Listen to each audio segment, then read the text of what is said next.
ඔයා එකඟ නම් මේ වචන ටිකට ඔයාගේ අදහස ලියලා යන්න මේ යටින්. මිනිස්සු ජීවිතේ සමහර කාලවල සමහර තැන්වල අරගලයක් කරනවා. ඒ ආදරය වෙනුවෙන් එමන් නැත්තම් අවධානය වෙනුවෙන්. එහෙම ආදරය වෙනුවෙන් බැඳීම් වෙනුවෙන් අරගල කරලා එක්තරා තැනකදී මිනිස්සු ඒ බැඳීම් වලින්ම හෙම්බත් වෙනවා.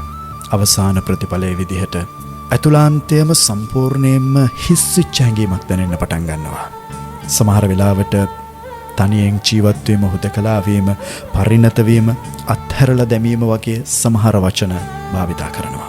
මෙහෙම රණ්ඩු කරලා අරගල කරලා කෑලි වලට කැඩිලා ගිය ජීවිතයේ අතරින් ඒ කෑලි එකතු කරගෙන එයාලා hina වෙන්න උත්සාහ කරනවා. හැමදේම අහිමි වුණත් ඒ හැම අහිමි වීමක් අතරෙම ලොකු සොසුමක් හැලලා හොඳ හුස්මක් ගන්න උත්සාහ කරනවා.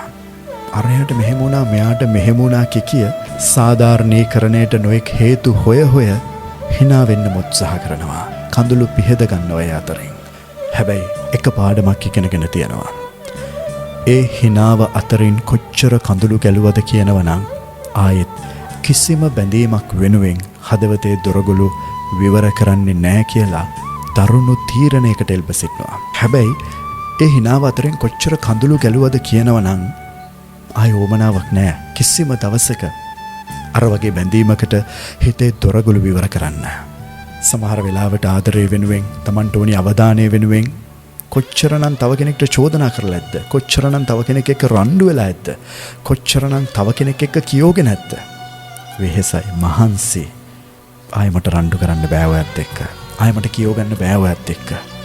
දැන් නම් ඇත්ති මට හොඳටම කියලා හිතනවා ඇති. ඒ කියන්නේ මෙහෙම කිව්වා කියලා අර ගහක් ගලක් වගේ ජීවත් වෙනවා කියන එක නෙවෙයි. තවදුරටත් තව කෙනෙක් මැත්තේ ජීවත් වෙන්නේ නැහැ කියලා තීරණයක් කරගන්නවා යාලා. නැද්ද? ඔයා එහෙම තීරණය කරලා නැද්ද?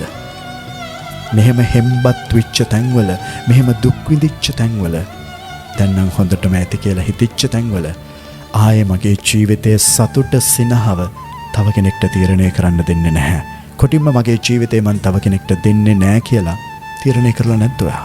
අතීතය ගැන තැවි අනාගතය ගැන බලාපොරොත්තු හිතවල පොරෝගෙන දුක් විඳිනවට වැඩිය වර්තමානයේ ජීවත් වෙන්න පටන් ගන්න.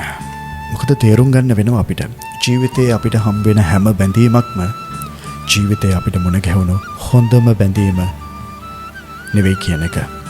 ජීවිතේ අනන්තවත් බැඳීම්, ජීවිතේ අනන්තවත් හමුවීම් අපිට මුණ ගැහෙනවා. හැබැයි ඒ මුණ ගැහුණු පළියට ඒක නෙවෙයි හොඳම බැඳීම, ඒක නෙවෙයි හොඳම හමුවීම කියලා කාලයක් ඇත්තේ තේරුම් ගන්න පුළුවන් වෙනවා.